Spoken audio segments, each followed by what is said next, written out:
Hello everyone, welcome to our channel Tutorial Guru. On today's tutorial, I'll be guiding you how to delete zero values in Excel. So to get started, let's first open our MS Excel on the PC or any device you are using, and then on the spreadsheet. What you need to do is to delete the zero value is first you need to select this whole data on the spreadsheet, and after you can either click on this numbers on the home tab, or you can simply click on format, and you can click on format cells on the bottom of the screen, and this format cell box will be appeared, where on this category option you need to click on custom.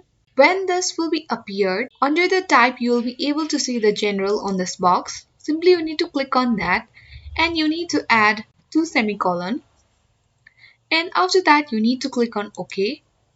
When you do that, here you will be able to see that the zero values have been already deleted on the MS Excel. So this was just a sample of the spreadsheet to show you how to delete the zero values.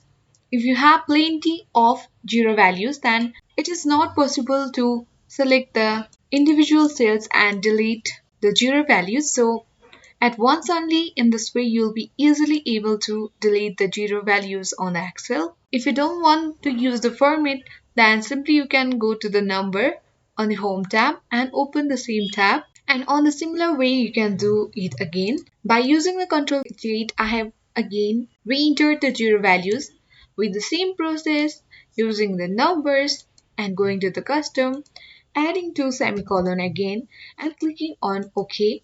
It will be again removed. So I hope this video was useful for you. If this video was useful for you, then don't forget to hit the like button. Consider subscribing our channel. Hit the notification bell to get the latest updates from our channel. Thank you.